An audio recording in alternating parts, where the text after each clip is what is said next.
তৎকালীন জামানায় গাউসে পাকের একজন মুরিদ ছিলেন, মহিলা মুরিদ। এ মুসলমান একজন মা জননী তার মেয়েকে বললেন, মা ও মা, যুবতী মেয়েকে বললেন, মা গো চলো যাই। কোথায়? গাউসে পাক রাসূলের মিলাদ অনুষ্ঠান শুরু করেছে। মিলাদ মানেই জন্ম বৃত্তান্ত, জন্ম অনুষ্ঠান।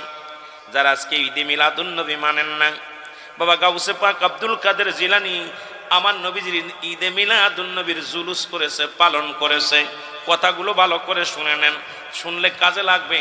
গাউসে পাকের এই দাওয়াতে মা জননী তার যুবতী মেয়েকে নিয়ে বলেন, মা গো চলো যাই, আমরা যাই গাউসে পাকের দরবারে যাই। রাসূলের মিলাদ, রাসূলের শান, রাসূলের প্রশংসা করবে গাউসে পাক আব্দুল কাদের জিলানী, আমরা শুনে আসি। মা বলে, মেয়েটাকে মারে, আমরা হলাম একতে মেয়ে, তারপরে তো গাউসে পাক আমাদের দাওয়াত দেন নাই, বিনা দাওয়াতে কেমনে যাই? বিনা দাওয়াতে তো যাওয়া যাবে না। মেয়ে বলে, মা আমার রাসূলের শান, আমার রাসূলের গুণগান গাবে গাউসে পাক, আমার জন্য দাওয়াত লাগবে না মা গো। আমরা তো দাওয়াত খাবার জন্য যাইতেছি না, পড়ার জন্য যেতেছি না। আমার নবীর শান বলবে, আমার নবীর গুণগান গানবে গাউসে পাক আব্দুল কাদের জিলানী, আমার নবীজির শান মানের পাগল হবে। আমরা দূর থেকে আমরা গাউসে পাকের মুখ থেকে আমার নবীজির শান শোনার জন্য পাগল হইলাম। জোরে জোরে চিল্লায় বলা যাবে না মারহাবা। আয় গাউস পীর আব্দুল কাদের জিলানের জিলানী, তোমার এই নামের ওসিলায় আগুন হয়ে যায় পানি। আয় বড় পীর আব্দুল জিলানের, তোমারই নামের ওসিলায়। এ দুনিয়ার মুসলমান,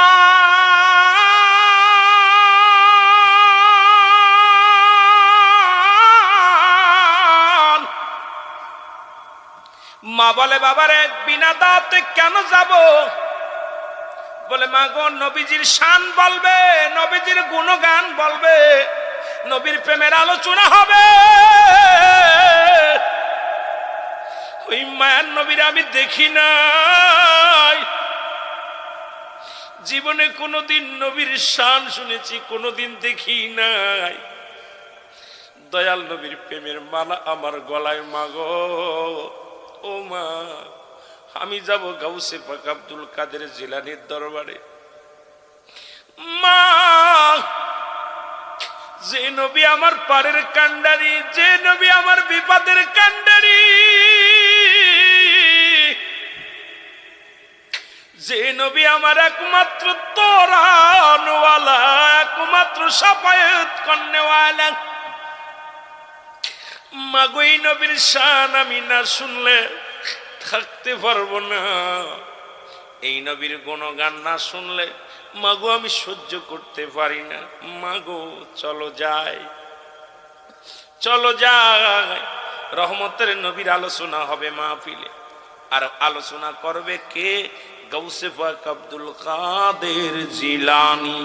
জোরে জোরে চিল্লায়া বলা যাবে না মারহাবা।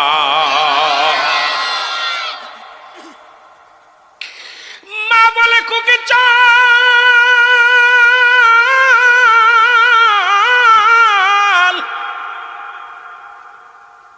যেহেতু নবীর প্রেমে আসক্ত হইয়া গাউসে পাক নবীর গান বলবে, চল খুকি চল, যাব আমিও যাব নবীর শান শোনার জন্য। গাউসে পাকের দরবারে চলে গেলেন। যারা গাউসে পাক যাদের কার্ড দিয়েছিলেন, এক একটা কার্ড দিয়েছিলেন, সবাই কার্ড দেখায়া, ভিআইপি কার্ড দেখায়া ভিতরে চলে গেলেন। যারা দাওয়াতি মেহমান সবাই কার্ড দেখায়া দেখায়া ভিতরে চলে গেলেন। খুকিকে নিয়ে মা জননী গাউসে পাকের মুরিদ দারোয়ানকে বলে, আমাকে একটু ভিতরে যেতে দাও। দারোয়ান বলেন, না, অনুমতি লাগবে, অনুমতি পত্র লাগবে, অনুমতি ছাড়া তোমাকে ঢুকতে দিতে পারি না। খুকি বলে, দারোয়ান রে, আমি আমার নবীর প্রেমে দেওয়ানা, আমি আমার নবীর এশকে পুড়ে ছাই। এরে তোরাই আমায় কি পুড়াইবি, আমি জইলা পুইরা ছাই, আমি জানি গো নবীর প্রেমে আসে কত জ্বালা, আমি জানি গো গাউসে পাকের প্রেমে কত জ্বালা। দারোয়ান ডাকতে বলে, খুকি বিনা দাঁতে ভিতরে প্রবেশ করতে দিতে দেওয়া যাবে না। অনেক করুণায় বিনয় করলেন, দাওয়াত নামা সারা ভিতরে ঢুকতে দেওয়া যাবে না। খুকি বলে, মা যে নবীর প্রেমের টানে আমি আইছি গাউসে পাকের কদমে, যে নবীর শান শোনার জন্য আমি এসেছি গো মা, ঢুকতে না দেয় না দিল।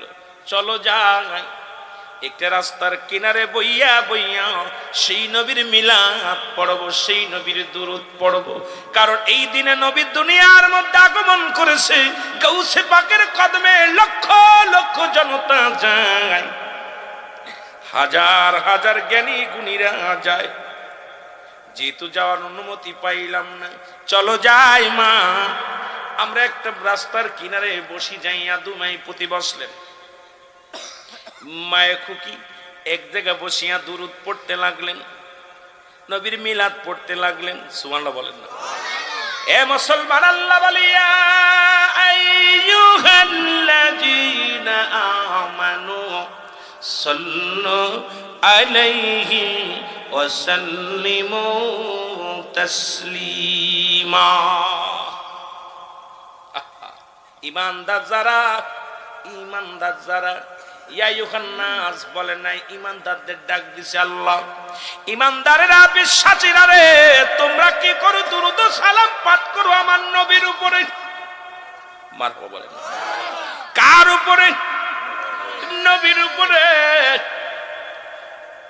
মেয়ের মা দুজনে বইয়া নবীর দুরূদ পড়ে গো। ফজরের আযান পড়ে গেল গাউসে পাকের দরবারে। আসসালাতু খায়রুম মিনান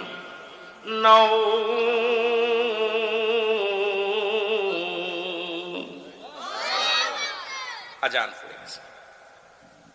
মেয়ে বলে, মা বলে, মেরে খুকিরে ওঠ, ওযু করে আয়, ফজরে আজান পড়ে গেছে। আমি সারা রাত তাসবিহ পড়েছি, কুরআন তেলাওয়াত করেছি, আমার নবীর দুরূদ পড়েছি। ও খুকি ওঠ, একটু মুখে পানি লাগায় আয়। খুকি উঠলেন, উঠিয়া যখন দরজা খুললেন, দরজা খুইলা দিয়া এক দড়ি ঘরের ভিতরে আবার দৌড়ে আসলেন। মা, মা গো, ও মা। মা বলে, খুকিরে কি হয়েছে? বলে, মা গো, আমি যখন ভিতরে গেলাম, ভিতরে থেকে বাইরে গেলাম গো মা, দেখি একটা মুরব্বী, এত সুন্দর নূরের চেহারা, এত সুন্দর নূর চমকাইতেছে গো মা। আমাদের এই ঘরের দরজায় যেখানে আমরা ইবাদত করতেছিলাম, সারা রাত ভরে নবীর দুরূদ পড়তেছিলাম, এই দরজার পাশে দেখি একটা মুরব্বী লোক একখানা লাঠি লইয়া দাঁড়াইয়া দাঁড়াইয়া আমার নবীরে সালাম জানাই, আমার নবীর দুরূদ পড়ে গো মা। আমি একটা দড়ি চলে এসেছি মা। জোরে জোরে চিল্লায় বলা যাবে না মারহাবা?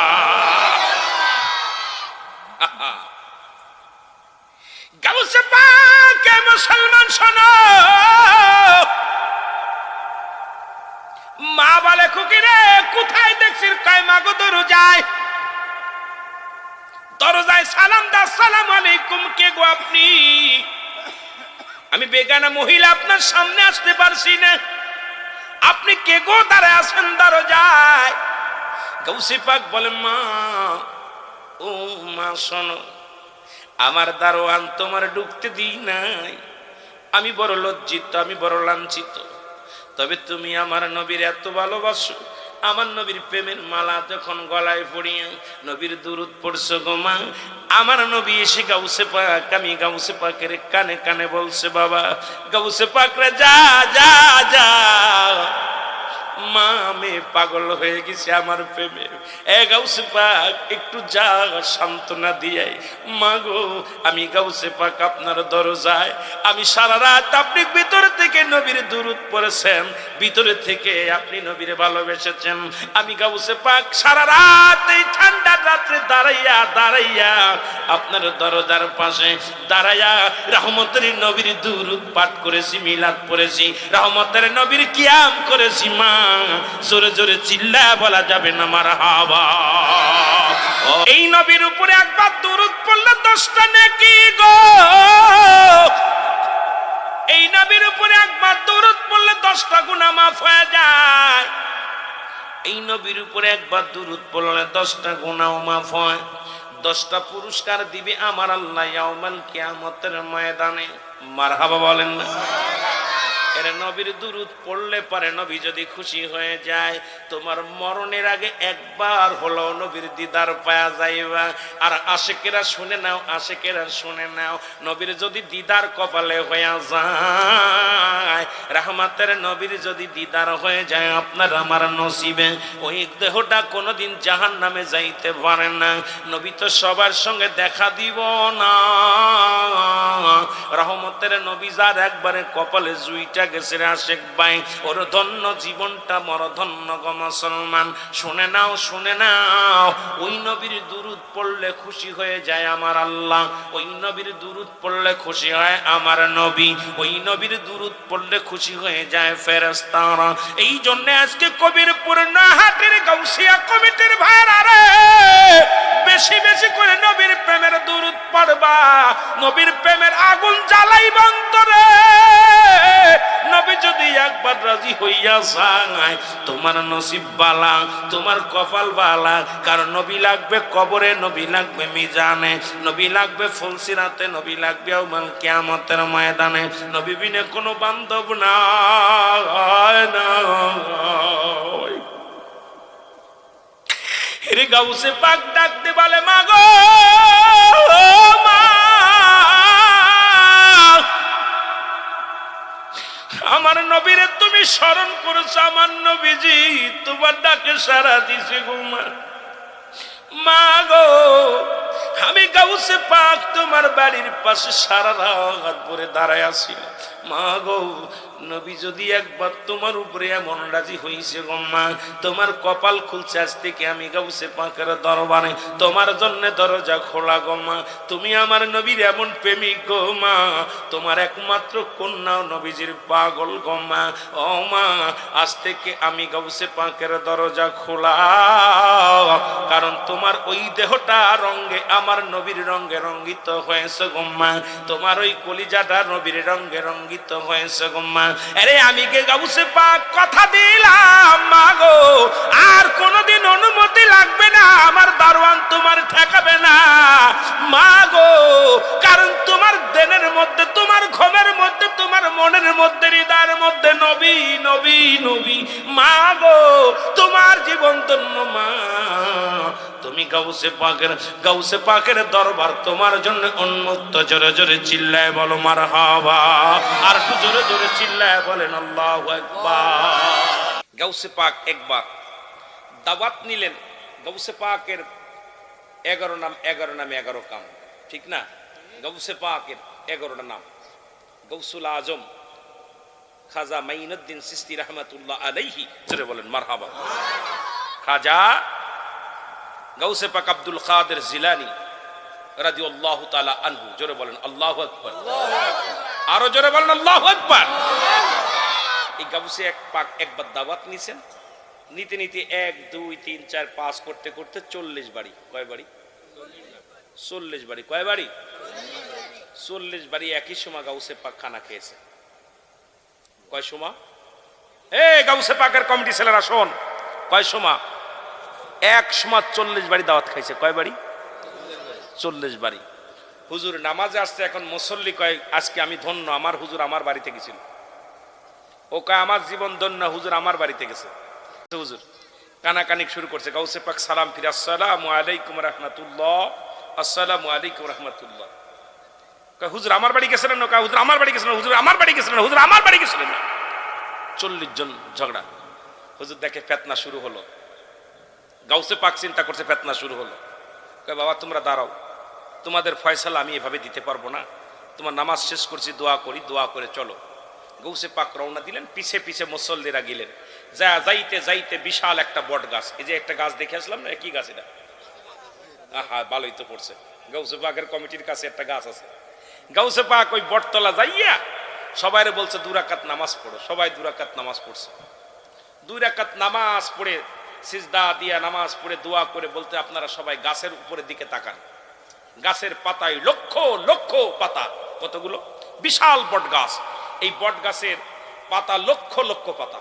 এই পাতার মধ্যে, প্রতিটা পাতার মধ্যে গাউসে পাক বসে তসবিহ টিপতেছে। কথা বলেন, কত কটা পাতায়? লক্ষ লক্ষ পাতা। যেটা লক্ষাধিক পাতা, তার মধ্যে প্রতিটা পাতার মধ্যে গাউসে পাক তসবিহ হাতে যায় নামাজের মধ্যে বসে বসে তসবিহ টিপতেছে। সমস্ত মুসল্লিদের মাথা নত হয়ে গেছে। মুসল্লিরা বলে, গাউসে পাক আমরা ক্ষমা চাই, আমাদের ভুল হয়ে গেছে।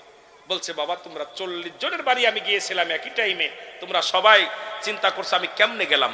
বাবা এগুলো কি দেখলা? কয় হুজুর আমরা যে দেখছি বলার কায়দা নেই। কারণ আপনি 40 জন তো দূরের কথা, যেখানে লক্ষ লক্ষ পাতার মধ্যে আপনি থাকতে পারেন, আমরা মানতে পারি, আমরা মানি আপনি লক্ষ লক্ষ ভক্তের বাড়িতে একই টাইমে যাইতে পারেন। জোরে বলেন না মারহাবা। আর একটু জোরে বলেন মারহাবা। সুতরাং আজকে গাউসুল আজম সুন্নি যুব সংগঠনের আজকে গাউসে পাক আসতে পারে কি পারে না? কথা বলে না কেন? বিশ্বাস হয়? এ দুনিয়ার মুসলমান,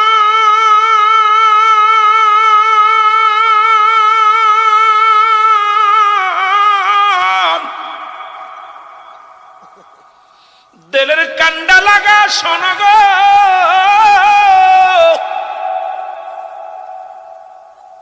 খাজা মাইনুদ্দিন চিশতির একটা কথা বলে যায়। আজকে অনেক হিন্দু বাবারা আছেন, ভালো করে শোনেন। বাবার একটু দিলের কান্ডা লাগে শোনেন। হিন্দু দাদুরা, শুনেছি অনেক হিন্দু দাদু আছেন। গাউসে পাক একদিন বাজান, তৎকালীন জামানায় গাউসে পাকের মাজান রে মুসলমান খাজা মাইনুদ্দিন চিশতি রাহমাতুল্লাহ আলাইহি, হিন্দুরা পূজা করে মন্দিরে যাইয়া 360টা মূর্তি। মুসলমান শুনে নাও, দুর্গা মা, দুর্গা, কার্তিক, সরস্বতী, যত দুর্গা আছে সবগুলো বানাইয়া পূজা করে। 10 হাতালা এক দেবতা বানাইয়া। ও বাজানরা শুনে নাও, গাউসে পাকের একটা জীবনী শুনে নাও, খাজা মাইনুদ্দিনের জীবনে শুনে নাও। কাউকে আঘাত করতে আসি নাই, শুধু বুঝানোর জন্য বলে যায় গো বাবা। এ মুসলমান শুনে নাও, খাজা মাইনুদ্দিন চিশতি তৎকালীন জামানায় যাদের ঠাকুর বলি আমরা, ওদেরকে বলা হয় পণ্ডিত। হিন্দু পণ্ডিতেরা প্রতিমায় যা পূজা করে, সরস্বতী, মা দুর্গা, কার্তিক, পেট মোটা, বাদামডা আরো যা আছে এইগুলোরে ভালো করে পূজা করে। অথচ আল্লাহ বলেন, আল্লাহ বলেন, কুল হুয়াল্লাহু আহাদ আল্লাহুস সামাদ লাম ইয়ালিদ ওয়া লাম ইউলাদ ওয়া লাম ইয়াকুন লাহু কুফুয়ান আহাদ। জোরে জোরে চিল্লায়া বলা যাবে না মারহাবা। আল্লাহ বলে, বান্দারে আমি এক, পৃথিবীর মধ্যে দ্বিতীয় নাই। কার পূজা করো?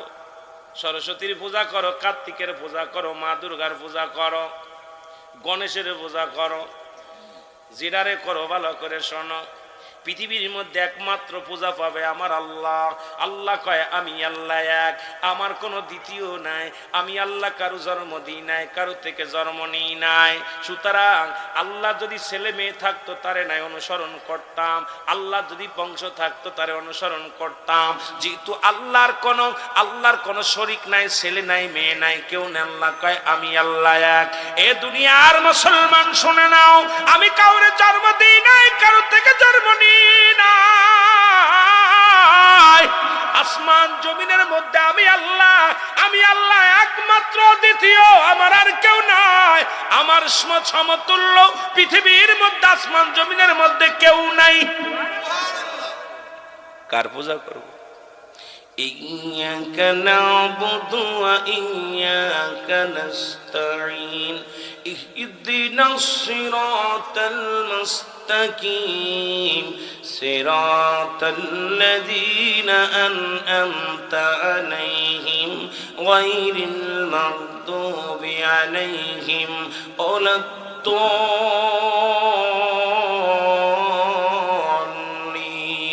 জোরে জোরে চিল্লায় বলা যাবে না মারহাবা।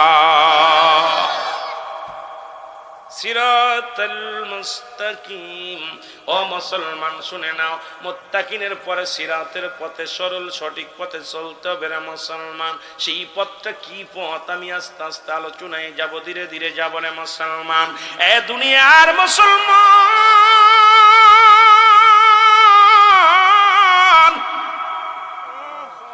হিন্দু পণ্ডিতেরা সবাই পূজা করে।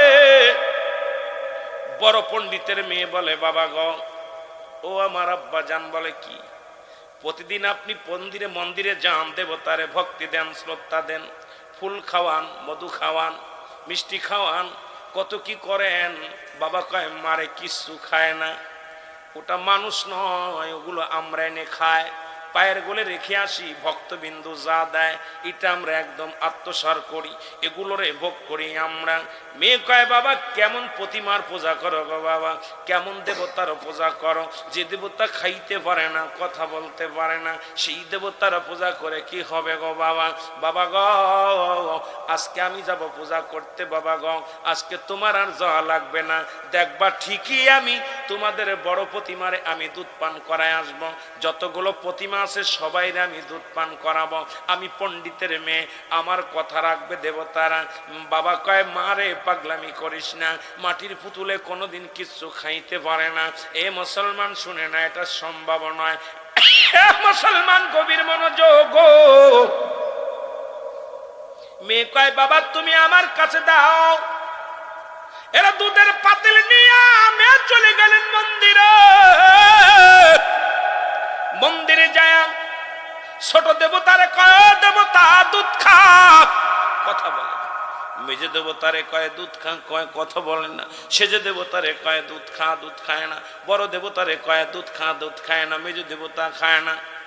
মেয়েটা কয়, দেবতারে পাগলামি করলে চলবে না, যতক্ষণ পর্যন্ত আমার হাত থেকে দুধের পাতিল নিবা না, যতক্ষণ পর্যন্ত তুমি দুধ পান করবা না, ততক্ষণ পর্যন্ত আমিও মন্দির থেকে বাইর হব না।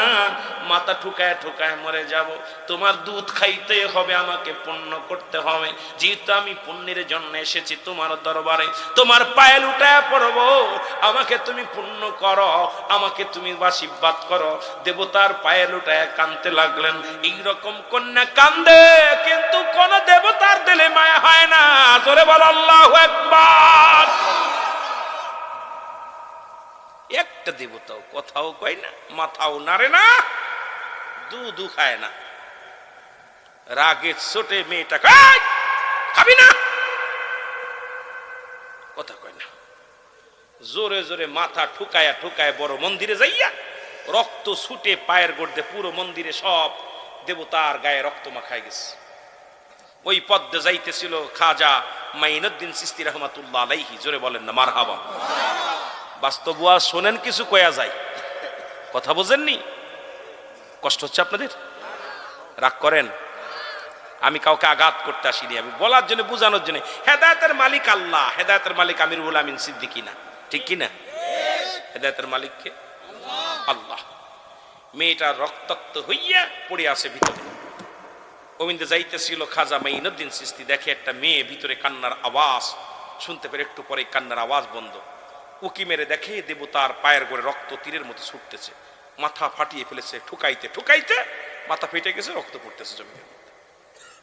খাজা মাইনুদ্দিন ভিতরে যাইয়া বড় দেবতার কানের মধ্যে ধরে, বেয়াদব! মেয়েটা আত্মনাদ করে দুধ খাওয়ানোর জন্য, এত কষ্ট করে দুধ নিয়ে আসে, খা। দেবতা কয়, হুজুর খাচ্ছি। সুবহানাল্লাহ বলেন না, আরো জোরে। এ মুসলমান শুনে নাও, বড় দেবতার জবান খুলে গেছে, মা দুর্গার দুবার জবান খুলে গেছে। জবান খোলা পর উনি দুধের পাতিল নিয়ে ভাগাভাগি করে সবাই খাইলেন। আল্লাহু আকবার বলেন। সবাই খাইলেন। মেয়েটাকে বললেন, মারে তুমি চলে যাও, দেবতা তো দুধ খেয়েছে, তোমার পুণ্য দোয়া করে দিয়ে গেছে। বড় দেবতা মাথার মধ্যে হাত বোলায়া দিছে, মাটির পুতুল হাত বোলায়া দেয়া কয়, মা যাও, তুমি পুণ্য যাও। মেয়েটা বাড়ি চলে গেছে। যা দেখে মেয়ের ঠাকুর মশাই দেখে, যিনি পণ্ডিত, বড় পণ্ডিত, দেখে মেয়ের মাথা ফাটা, রক্ত বাইর হয়। মেয়েকে জিগায়, মারে তোর মাথা কেন ফাটা? তোকে নিত্যবতা যতক্ষণ পর্যন্ত দুধ পান করে নাই ততক্ষণ পর্যন্ত আমি মন্দির থেকে বাইর হই নাই। যখন আমার হাত থেকে পাতিলটা নিয়ে দুধ পান করা শুরু করেছে বাবা, তখন আমি শান্তি পেয়েছি। আমার মাথায় হাত দিয়ে দোয়া করে দিছে, আমার দুধের পাতিলটা পুরো তারা সবাই ভাগাভাগি করে খেয়ে নিছে। এবার এই মুখের কথা, মেয়ের কথা, মুখের কথা শুনিয়া পণ্ডিত ডাক দেখায়, মারে পাগল হয়ে গেছ, তুই জন্ম নেওয়ার আগে থেকে পূজা করি আজ পর্যন্ত দেবতা কথা বলে নাই, একটা দিন কোনো কিছু খাইতে পারি নাই। আজকে বললি তোর হাত থেকে দুধের পাতিল নিয়ে ভাগাভাগি করে খাইছে, তোরও মানুষ পাগল কইব, আমারও পাগল কইব, আমার ইজ্জত সব শেষ হইব। জোরে জোরে চিল্লায় বলা যাবে না আল্লাহু আকবার। মেয়ে কই, বাবা আমি মিছা কথা কইতেছি না, তোমাদের দেবতা তোমার উপরে খুশি হয় নাই, আমার উপরে খুশি হয়েছে, এই জন্য আমারটা খাইছে। পণ্ডিত কয়, পণ্ডিত আশেপাশে যত পণ্ডিত ছিল সবাই তো একদম শুনতে পারছে, শুই না সব চলে আসে বড় পণ্ডিতের বাড়ি। পণ্ডিত মশাই, তোমার মেয়ে যা শুরু করেছে, আমাদের ইজ্জত শেষ, আমাদের আর অবস্থা খারাপ। এখন তোমার মেয়ে আমাদের মুখে চুনকালি মেখে দিল। এত ভদ্র কিডারে, এমন আপনাদের আশপাশে থেকে জন্ম নেছে, এটা কথা বলছেন নি? ওই যে ফু দেয় না সন্ধ্যার সময়, ফু দেয়, ও শিখে ফেলছে। ঠিক কিনা? ঠিক কিনা? রাগ করেন না, বড় কষ্ট লাগে এই সমস্ত বোকা। আল্লাহ কবুল করুক, জোরে বলেন আমিন। আমিন বলেন। রাগ করেন? এটা গল্প বলবো, গল্প বলবো, গল্পটা মনে রাখবেন, সর্বশেষে কম। হুজুর একটা গল্প করতে চাইছিলেন, গল্পটা কন, মনে থাকবো তো? হ্যাঁ কথা কন, মনে থাকবো? যদি মনে থাকে তাহলে কয়েন। আমার বাবারা, আমি বালা করে গল্পটা বললে যাবো, খেয়াল করবেন, তবে মিডিয়া বন্ধ করে কইতে হইব, কথা বুঝেননি? কারণ মিডিয়ারা তো আবার টানাটানি করবো কোনটা নিয়ে, শেষে আরেকজন আমার সকালবেলা আমার নামে মানহানি মামলা দিব।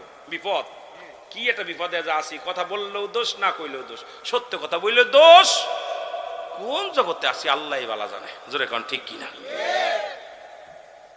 দেবতার সব মন্দিরের সমস্ত পণ্ডিতেরা এসে বড় পণ্ডিতের বাড়ি আসছে, তোমার মেয়ে নাকি দুধ পান করাইছে, তোমার মেয়ে সতীত্ব নষ্ট করছে অন্য কে ধরে, তোমার দেখো কপাল ফাটা, নিশ্চিত অন্য ছেলেরা ধরে তোমার সতীত্ব নষ্ট করে তোমার মেয়ের। এখন আর কোনো উপায় পাচ্ছ না, আমাদের মন্দিরের নামে, আমাদের দেবতার নামে মিথ্যা তহমা দিতেছ। মন্দিরে আমাদের দেবতা তো কখনো এরা খাইতে পারে না। মেয়ে বলে, বাবা তোমার পণ্ডিতদের কথা সাবধান করে বলতে বলো, প্রমাণ যদি করতে চাও আমার সাথে আগামীকাল চলবা, আমি তোমাদের সামনে আমি দুধ পান করাবো। আল্লাহু আকবার বলেন।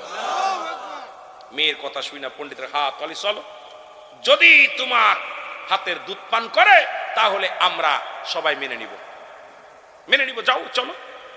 গেছে, দুধের পাতিল নিয়ে যাইয়া মেয়েটা মন্দিরে ঢুকছে।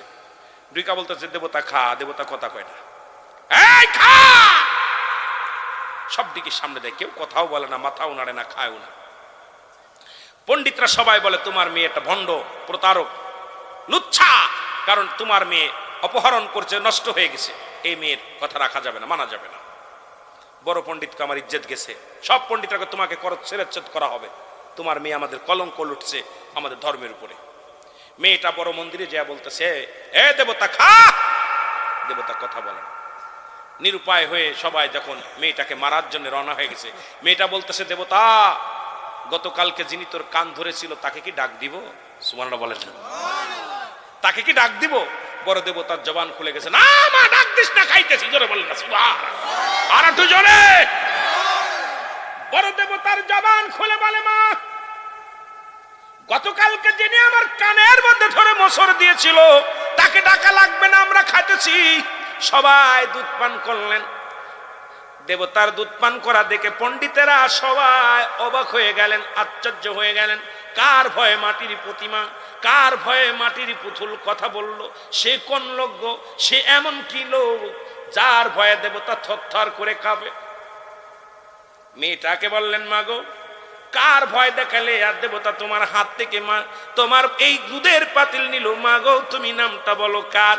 বলে, বাবা গো, আমি তারা চিনি না, তবে তারা দেখলে চিনি। একজন মুরব্বী দাঁড়িয়ে আছে, মুখের মধ্যে টুপি আছে, মাথার মধ্যে পাঞ্জাবি, গায়ের মধ্যে। বাবা গো, গতকালকে গিয়েছিল, এই রাস্তা দিয়ে গিয়েছিল, যখন আমি মাথা ঠুকায়া ঠুকায়া দেবতার সামনে কাঁদতেছিলাম গো বাবা, তখন ওই বাবা গো, ওই মুরব্বী সেই দেবতার কান ধরে বলেছিল দেবতার দুধ খেয়ে নে, খেয়েছিল। আমি শুধু তারে স্মরণ করেছি। মন্দিরের সমস্ত পণ্ডিতের বলে, চলো যায় দেখে আসি সেই লোকটাকে।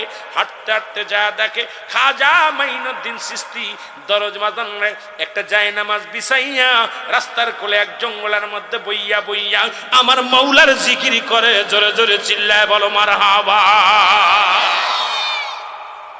মেয়েটা বলে, বাবা ওই যে ওই লোকটা। সঙ্গে সঙ্গে 500 প্রহরী, 500 পণ্ডিত, হিন্দু সব 500 সনাতন ধর্মের মুসলমান, শুনে নাও, সনাতন ধর্মের 500 মানুষ একসাথে কালেমা পড়ে নিলেন আর বললেন, খাজা মাইনুদ্দিন রি, মাইনুদ্দিন, আমরা আর জীবন গেল ওই কালেমা ছাড়ব না। কারণ তোমার হাতের ইশারায়, তোমার হুকুমে যদি মাটির পুতুল কথা বলতে পারে, সারা জীবন যারে পূজা করলাম, সারা জীবন যারে খাওয়াইলাম, যারা সারা জীবন ভরে শ্রদ্ধা করলাম, সে আমাদের কোনো কথা রাখে নাই। আর তোমার হুকুম শুনে যে ব্যক্তি জবান খুলে যায়, যে ব্যক্তি দুধ পান করে, ওই মাটির পুতুল আজ থেকে আর আমরা সনাতন ধর্মের মধ্যে নাই। তুমি আমাদের কালেমা পড়ায় দাও, আমরা মুসলমান হয়ে যাব। 500 হিন্দু পণ্ডিতেরা কালেমা পড়েই মুসলমান হয়ে গেলেন। লা ইলাহা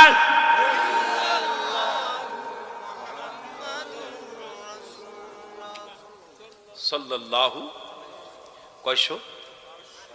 জোরে বলেন, কয়শো? 500 হিন্দু পণ্ডিতেরা একত্রিত হয়ে কালেমা পড়ে নিলেন। মারামারি করছে, হাঙ্গামা করছে আমার বাবারা, অসংখ্য। মহান আল্লাহ আপনাদের দুয়ার বরকতে এটা বললে বড় হয়ে যাবে। এই কয়েক মাসের ভিতরে কতজন যে আমি নিজেই কালেমা পড়াইছি। এ মুসলমান, এটা ইমান হলো আল্লাহর হাতে, ইমান তো কোনো মানুষের হাতে না। এই জন্যে কখন কে কালেমা পড়বে আমরা কারো, মুসলমান সবচেয়ে একমাত্র মনোনীত ধর্ম হলো ইসলাম। যারা বলেন ঠিক কিনা?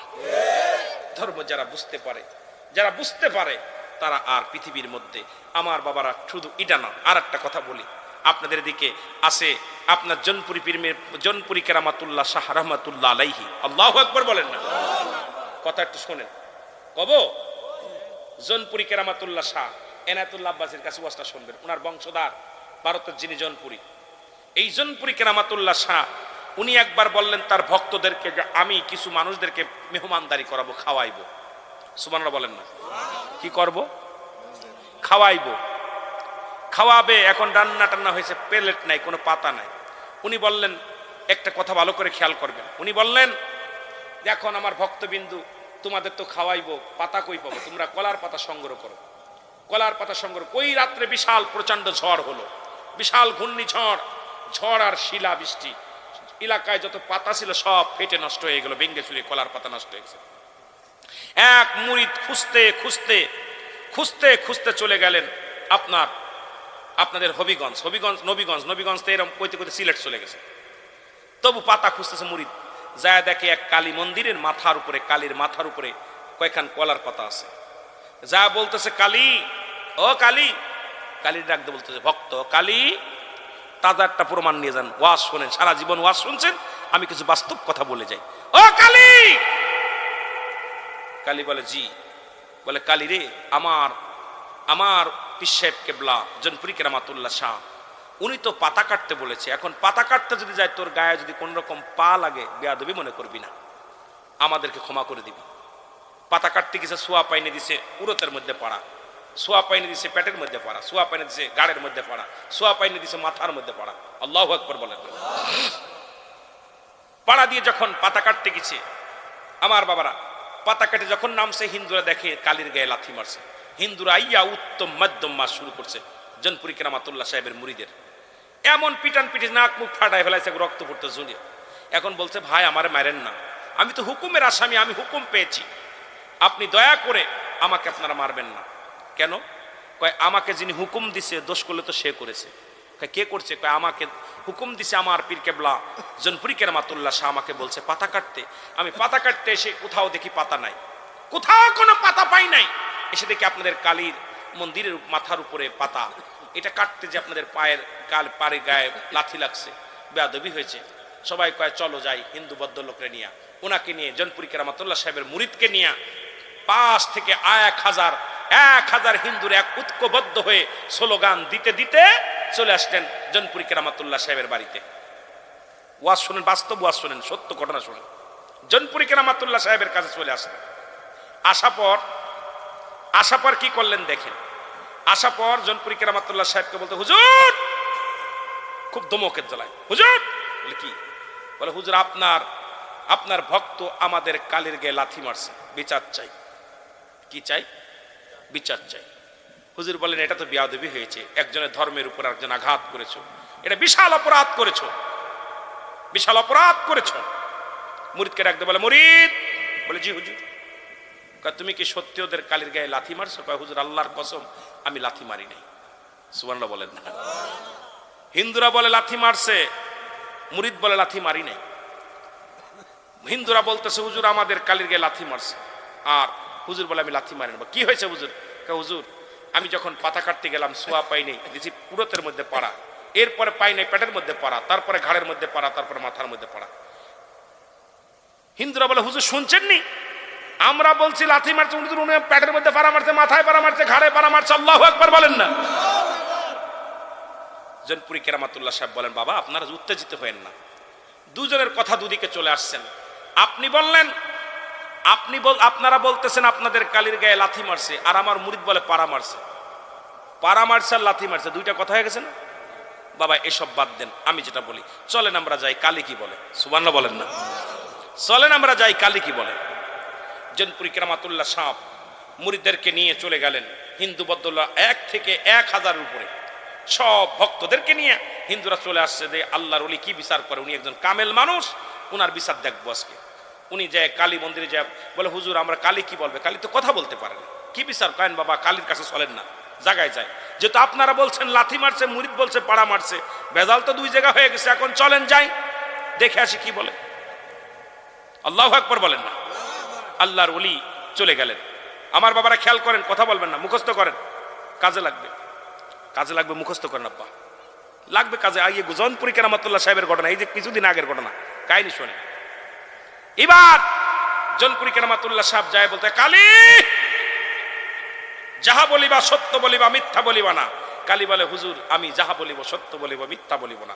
সব হিন্দুরা অবাক, জীবনে কথা বলে না, কালী কথা বলছে। কালী তোমার সাথে কি ব্যবহার হয়েছে বলো। কালী বলতেছে হুজুর আমি আপনার মুরিদ এসে আমার কাছে বলছে তোর গায়ে যদি লাথি লাগে বেয়াদবি মনে করবি না। সোয়া দিছে, প্রথম লেগছে পাড়া মারছে, ঘাড়ে পাড়া, মাথায় পাড়া মারছে। হিন্দুরা তো খেপে গেছে, সবাই বলছে হুজুর শুনছেন না আমাদের কালী বলছে, এখন বিচার করেন, বিচার করেন, যেহেতু কালী নিজ মুখ দিয়ে বলছে বিচার করা লাগবে। আল্লাহর ওলি জনপুরি কেরামাতুল্লাহ সাহেব বলতেছে বাবা ধৈর্য ধরেন। ও কালী আমার মুরিদ যে তোরে পাড়া মারছে বেয়াদবি মনে করছিস, মনে কিছু করছিস? কালী বলতেছে হুজুর আপনার মুরিদের পায়ের ধুলায় আমি ধন্য হয়েছি, আমি মনে কিছু করি নাই। সুবহানাল্লাহ বলেন না। আরো জোরে, আরো জোরে। আপনার মুরিদের পায়ের ধুলায় আমি ধন্য হয়েছি, মনে কিছু করি নাই, মনে কিছু করি নাই। আমার বাবারা গভীর মনোযোগ, 100 নাই 1000 খানেক যত ছিল সবাই। হুজুর বললেন দেখেন বাবা যার সাথে বেয়াদবি করেছে সেই তো মাফ করে দিছে, এখন আমি কি বিচার করব বলেন? বেয়াদবি যার সাথে করেছে, যার সাথে দুষ্টমি করে, যার সাথে হট্টগোল, সেই তো মাফ করে দিছে, মনে কিছু করে নাই, কি বিচার করব? সঙ্গে সঙ্গে এক বাক্যে 1000 মুসলিমেরা মুসলমান হয়ে গেছে কালেমা পড়ে। জোরে বলেন মারহাবা। আর একটু জোরে। কষ্ট পাচ্ছেন? যারা ওদের দলের লোক তারা কষ্ট পাচ্ছেন। আপনাদের ঈদগার ময়দান ওরা আসে তো জামাতে প্রথম কাতারে দাঁড়ায়, তাই না? ঈদের নামাজে প্রথম কাতারে দাঁড়ায়, কথা কয় না কেন? জুম্মার নামাজে আর আপনারা ওদের কাছে না গেলে হয় না, ওরা যেই কাজ দশাত বানায় আপনার আমরা মুসলমান যে পাহারা দেয় আর এরম বসে থাকে, টুম করে বসে থাকে, দূরে নাড়ু খাল লোবে, কথা কয় না কেন? দূরে নাড়ু খাল লোবে, মিষ্টি দিব।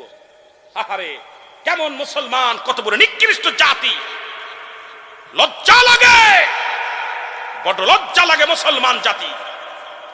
কুরবানির গোস্ত ওরা নিতে আসে আমাদের বাড়ি, কথা কন না কেন? রোজার ঈদে, জুম্মার নামাজে, লজ্জাজনক ব্যাপার। একটা আপনার এত আশপাশে কতগুলো আছে, একটা লোক জীবন আপনার ঈদের জামাতে আসবে না, একটা লোক আপনার জুম্মার নামাজ আসবে না, অথচ আমরা মুসলমান এত বড় নিকৃষ্ট গুয়ে মাছির মতো। গুয়ে মাছি দেখছেন? গুয়ে মাছিগুলো মাছির পর মধুর পর বসে, পায়খানার পর বসে, ঠিক কিনা? এই গুয়ে মাছি মার্কা মুসলমান আমি দেখেছি অনেক টুপি মাথায় দিয়েও সামনে বসে আছে। মাঝে মাঝে ফেসবুকে দেখছেন না তোমরা? ভাই কথা কই না কেন? কথা কয় না কেন? আমি লজ্জা পাই এই মুসলমানগুলো। এই জন্য আল্লাহ কয় মুসলমানদের মধ্যে মুনাফিক, এই অমিনান নাস, মানুষের মধ্যে মুনাফিক আছে। আল্লাহর আদালতে জবাব দিতে পারবি না বাবা। খাজা শাহজালাল ইয়ামানি, মারহাবা বলেন না? খাজা শাহজালাল ইয়ামানি 360 জন আউলিয়া নিয়া কোথায় মক্কা মদিনা হইয়া, কাশ্মীরি হইয়া, ভারতবর্ষ হইয়া আসলেন কোথায়? সিলেট অঞ্চলে। গেছেন নি কেউ? কেডা কেডা গেছেন একটু হাত তোলেন। শাহজালাল, মারহাবা, খুশি হলাম, সবাই তো গেছেন। আল্লাহ কবুল করুন সকলে। না অনেক ভালো লাগলো যে আল্লাহর ওলির দপ্তরে গেছেন। আমার বাজানেরা শুনে নাও, শাহজালাল ইয়ামানি 360 জন আউলিয়া নিয়ে আগো উনি চলে আসলেন। গোরগোবিন্দ ঘোষণা করে দিলেন, আজকে কার জন্য টুপি মাথায় দাও, কার জন্য গরু কুরবানি করো, কার খাতিরে নামাজ পড়ো, মোল্লাগিরি দেখাও। এই সিলেট বিভাগের মধ্যে দাড়িওয়ালা টুপিওয়ালা মানুষ ছিল না, মুসলমান দাড়িওয়ালা মানুষ ছিল না। শাহজালাল ইয়ামানি ইসলাম আনছে, তারে মানার দরকার আছে কিনা? জোরে বলেন আছে কিনা? রাজা গোরগোবিন্দ তখন ক্ষমতা, বিশাল ক্ষমতা রাজা গোরগোবিন্দ। গোরগোবিন্দ বললেন, আমার রাজ্যে কোনো গরু কুরবানি হবে না, আমার রাজ্যে কোনো নামাজ হবে না, সিলেটের জমিনে কোনো আজান হবে না। তোমরা কোন দেশের মানুষ শুনে নাও। মুরব্বী বাজানেরা আছে যারা একটু বলতে পারবো। শাহজালাল ঘোষণা করছে, ও মুসলমান, গোরগোবিন্দ ঘোষণা করছে, এই সিলেটের জমিনে কোনো আজান দেওয়া যাবে না, সিলেটের জমিনে কোনো কুরবানি হবে না, কোনো নামাজ হবে না। আমার আল্লাহ খুশি হইয়া শাহজালাল ইয়ামানি কি পাঠায়া দিছে, বলেন আল্লাহু আকবার। শাহজালাল ইয়ামানি 360 জন আউলিয়া নিয়ে রওনা হয়ে গেলেন। গোরগোবিন্দর কানে খবর আসলো। গোরগোবিন্দ কয়, কোন দাড়িওয়ালাকে দেখলেই জবাই করবা, টুপিওয়ালাকে দেখলেই জবাই করবা। এরে কিসের মৌসুম এত বাড়াবাড়ি করো মুসলমান? দাড়িওয়ালা টুপিওয়ালারা যেন সিলেটের জমিন আসতে পারে না। নৌপথ বন্ধ, বিমান পথ বন্ধ, স্থল পথ বন্ধ, সব নদী পথ বন্ধ। ঘোষণা করে দিলেন, যদি কোনো দাড়িওয়ালারে কেউ গাড়িতে উঠায় তার চাকরি শেষ, যদি কোনো দাড়িওয়ালা টুপিওয়ালারে নৌকায় পার করে তার চাকরি শেষ, তাকে শিরচ্ছেদ করা হবে। যদি কোনো বিমানে যদি কোনো দাড়িওয়ালা টুপিওয়ালার উঠায় তার জীবন গর্দান চলে যাবে। এমন একটা ঘোষণা করে দিয়ে চিঠি লিখে দিলেন সারা ভারত। কোথায়? সিলেট বর্ষের মধ্যে চিঠি লিখে দিলেন। বিশাল চামড়ার হরিণের চামড়া, এই চামড়া শুকানো চামড়ার মধ্যে লিখে দিলেন, শোনেন, এত দ্বারা জানানো যাইতেছে যে সিলেট বিভাগের মধ্যে কোনো দাড়িওয়ালা টুপিওয়ালা ব্যক্তি যদি প্রবেশ করে তাকে শিরচ্ছেদ করা হবে, তাদেরকে এই জমিনের মধ্যে ঢুকতে দেওয়া যাবে না। আমি রাজা আদেশ করবে। রাজা গোরগোবিন্দ জোরে জোরে চিল্লায় বলো মারহাবা। আদেশ করবে কে? খাজা গোরগোবিন্দ। গোরগোবিন্দ লিখে দিলেন। এই চিঠির মধ্যে লেখাপড় শাহজালাল ইয়ামানি 360 জন আউলিয়া নিয়ে চলে আসছে। আসে সুরমা নদী, নাম শুনছেন নি? সুরমা নদীর কিনারায় আসলেন। হাঁটতে হাঁটতে শাহজালালের সফর সঙ্গী সবার পায়ে ঠুসকা পড়ে গেছে। খালি পায়ে, এরকম তো জুতা স্যান্ডেল নাই, অনেকেই খালি পায়, কেউ পায়ে হয়তো আছে আপনার ওই চামড়ার জুতা, আপনার ওই ঈদে বানানো ওই তখনকের জামানায় খরম জুতা, খরম, সেই খরম পায়ে আসছে। অনেকের পায়ে ঠুসকা পড়ে গেছে, হাঁটতে এত পথ, মাইলকে মাইল হাঁটতেছে, 7-8 দিন হাঁটা পর সুরমা নদীর কিনারে আসলেন। সবাই ক্ষুধার্ত অবস্থায় আছে, মারহাবা বলেন না? সবাই ক্ষুধার্ত অবস্থায় আছেন। শাহজালালের কাছে দাবি করে, হুজুর আমরা তো আর হাঁটতে পারছি না, আমরা কি করব, আমাদের তো ক্ষুধার যন্ত্রণা সহ্যও করতে পারি না, আমরা তো এখন অসহায় হয়ে গেছি। হুজুর বললেন, তোমরা টেনশন করো কেন, বসো। সুবহানাল্লাহ বলেন না? আল্লাহ বলে, আলা সাবধান, ইন্নানি চালা ইন্না উজাল্লাহি, আল্লাহর তরফ থেকে যারা ওলি হয়েছে, লা নাই খাউফুন শব্দের অর্থ ভয়। তোমরা তো ভয় পাও কেন? ভয় পেও না, বসো। শাহজালাল ইয়ামানি, আহা বসেন বসেন। শাহজালাল ইয়ামানি কি করলেন? আমার বাবারা, শাহজালাল ইয়ামানি আপনার ওই সবাইরে বসতে বললেন। কয়শো? জোরে বলেন, কয়জন? জোরে বলেন না। 360 জন। বসছে কিসের পর জানেন? জায়নামাজ না, জায়নামাজ বসে শাহজালাল ইয়ামানি, আর বাকিগুলো কিছু জায়নামাজ আর তৎকালীন জামানায় কাশ্যা ছিল, কাশ্যা, এই যে আপনাদের এলাকায় হয় ফুল হয় অনেক, উলুবন বলে যেটা, ওইটা ছিল তখন সুরমা নদীর কিনারায়, খুব সুন্দর হতো, লাইনকে লাইন, মাঠকে মাঠ, তখন তো এরকম চাষবাস ছিল না, ওইটা বিছায়া বসতেন, কাইটা বসছে। হুজুর বললেন, আজকে আমি তোমাদের খাওয়াবো, বসো, আমি খাওয়াবো। সবাই আশ্চর্য হয়ে গেলেন, চাউল নাই, ডাউল নাই, আটা নাই, হুজুর কি খাওয়াবে? হুজুরের উজির ছিলেন সফর সঙ্গী, ব্যাগনা ছিলেন শাহ পরান, মারহাবা বলেন না? উনাকে বললেন, উজির, জি হুজুর, তোমাকে না একটা রুটি দিয়েছিলাম, আসার সময় 3টা রুটি সফর সঙ্গী, 3টা রুটি জবের হালুয়া, জবের হালুয়া খাইছেন? আরে মিয়া, আমরা তো এখন শান্তির মধ্যে আছি, মুরব্বীরা খাইছে সে চিনার ভাত, জবের ভাত, গমের ভাত, এগুলো মুরব্বীরা খাইছে। জমি তো তখন কম ছিল না, জমি একই ছিল, কিন্তু খাবার জোটে না। এখন জমি কম, লোক বেশি, আমরা খাইতেছি আনন্দের খানা। জোরে বলেন ঠিক কিনা? মিয়া এখন তো খুব আরামে আছেন, এই মিনিটে মাছ, এই ফাঁস দিয়ে মাছ, এই জায়গাতেও মাছ ছিল, এই জায়গাতে পানি ছিল, মুরব্বীরা কইতে পারবো, আপনি কইতে পারবেন না। এই এলাকার মধ্যে পানি আর পানি ছিল, জোরে বলেন ঠিক কিনা? ছিল না? এই যে আমি আসলাম একবার তিরান দেওয়ার সময় আপনাদের সুনামগঞ্জের দিকে আসলাম, আইরে পানি আর পানি, আল্লাহ, কোনো বাড়ি গদ্দর দেখি না। সেদিন দেখেছি একটা দিকে আশ্চর্য হয়ে গেছিলাম, কলার ভেওয়ায় 2-3টা কলা গাছের মধ্যে একটা লাশ শোয়া দিছে। আমরা নৌকায় যাচ্ছি, আমরা মনে হচ্ছে তেরান দিচ্ছে, এই জন্যই মনে হয় আমরা আগায় গেছি, যা দেখি একটা লাশ, কাপড়ের কাপড় কিচ্ছু নাই, একটা চাদর বিছে, সাদা একটা চাদর দিয়ে এইসব বাঁধানো রয়েছে, লেখা রয়েছে পাশে, যদি কোনো হৃদয়বান কোনো মানুষ পান, আমার আব্বা জানের দাফনটা করে দিন, কেন জায়গা নাই, লেখা রয়েছে। এরপরে কবরটা আমরা ওই বাসটা নিয়ে আসলাম।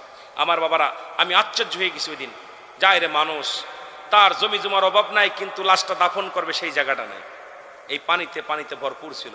হবিগঞ্জের এই পাশ দিয়ে, আপনাদের যেই আজমিরির এদিক দিয়ে, আজমিরগঞ্জ মঞ্চ দিয়ে অনেক পানি হয়েছিল, ঠিক কিনা? কথা কয় না কেন? আপনাদের এমনি হয়েছিল নাকি? আহা, আমি আজ ওই দিন আমার চোখের পানি ধরে রাখতে পারি নাই, ওই দিন আমি চোখের পানি ধরে রাখতে পারি না। আল্লাহ, তুমি কি দেখাইলা? একবারে 7টা লাশ, একদিন 7টা লাশ দেখেছিলাম, 7টা লাশ, শুধু কলার ভেয়া, কলা গাছ কেটে তার উপরে ভাসায় দিয়েছে। বাবা মা, আজকে আপনার বাবার যদি আপনি ভাসায় দেন, কলিজার মধ্যে সহ্য হবে? যে শেষ বাবার ঠিকানাটা শোয়াইবেন, সেই জায়গাটাও পান নাই। বাবার লাশটা ভাসায় দিয়েছে পানির মধ্যে। একটা 2টা মেয়ের লাশ, 2টা মেয়ের লাশ দেখলাম, একটা বাবার, একটা যুবকের লাশ দেখলাম, এরকম 7টা লাশ দেখলাম একদিনে। দেখি কলা গাছের মধ্যে 2টা কলা গাছ, ছোট ছোট কলা গাছের পরে 2টা বাচ্চা মেয়ে ডুবে মারা গেছে, ফুলে গেছে, একবারে ফুলে গেছে। ওর চিঠি একটা কাগজে লিখে দিছে, আপনারা আমার বাচ্চাদের, মুসলমান যদি কোনো সহানুভূতি কোনো লোক থাকেন, আপনারা জানাজা পড়ে আমার বাচ্চা 2টা জানাজা দিবেন, জানাজা কাফন দিবেন। ওদিন আমি দেখেছিলাম যে সিলেটকে লন্ডন বলে মানুষ, লন্ডন, কিন্তু লন্ডনের মানুষকে আল্লাহ বিপদে ফেলতে পারে, পারে কি পারে না? পারে কি পারে না? কত বুড়া মানুষগুলো ভেসে গেছে, কত মানুষ কয়দিনের জন্য। এ দুনিয়ার মুসলমান,